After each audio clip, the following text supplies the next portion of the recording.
All right, in this chapter, we're going to be talking about leads. And before we can actually process leads, we want to make sure that all our settings and configurations are the way we want them in our dealership. So that will be the focus of this chapter, our lead settings, lead management settings.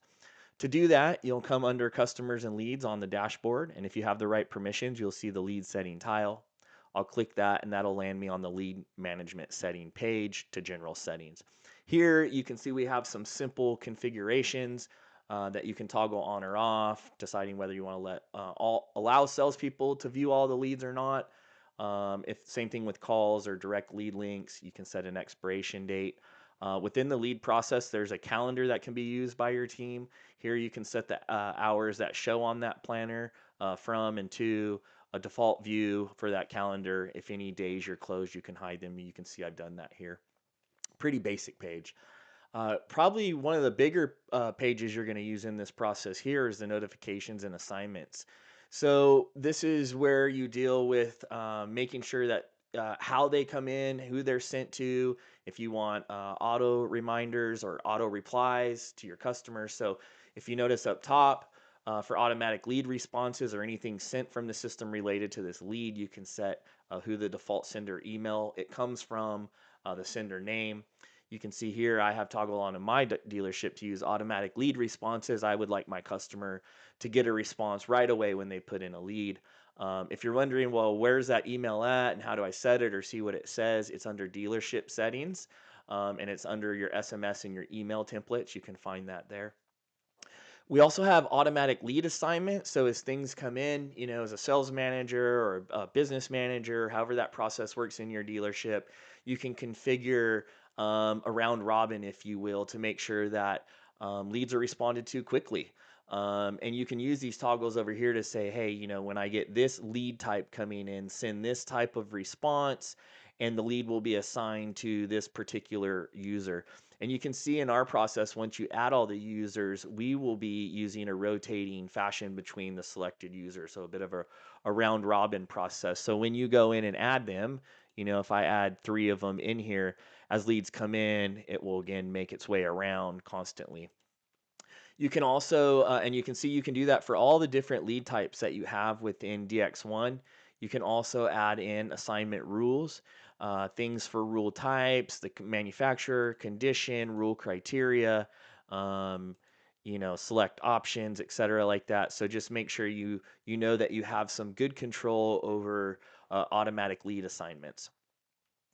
Lead notification for management roles. So, make sure that managers are getting copied on lead assignments to make sure that they're getting done.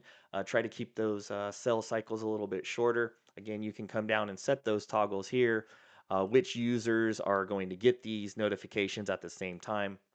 We also do the same thing for web form notifications when they're turned on. Again, you can decide who these automatic lead assignments go to.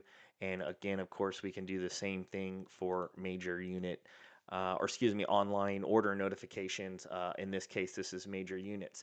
So this is where you come to decide, do you want auto leads, auto responses when they do, who should they go to when they come in, and in what type of round robin order. So that's the notifications and assignments tab.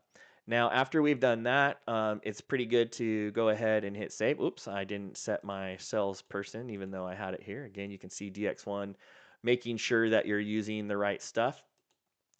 Now, over in source management, this is just where you can decide what types of uh, sources there are.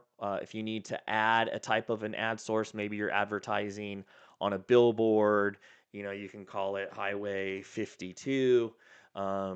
That is an ad source. And then that way, if you choose during your lead or even during some of your sales processes, those lead sources can be added in so you can use it for marketing data later. There's also a lead status threshold. This helps indicate if a lead is overdue or critical in terms of follow up. You can set those days and times here using the drop downs. Again, it's many things in DX1. Make sure to click save after you've changed the settings. Things that here are in orange are basically overdue. Things that are here in red are critical. So again, when they're displaying on the planner or throughout other processes, this is how you can have control over what that threshold looks like. You can transfer open leads from one user to another if you need to do. And incoming leads, this is where you'd set that up with your ADF email addresses for a particular link that you may use in an ADF format. So again, there's quite a bit that can be set up and configured when it comes to using leads. If you have any questions, definitely reach out to our support team. They can explain a little bit more to you. But those are the basics of the lead management settings tile, the pages, and how to do the basics.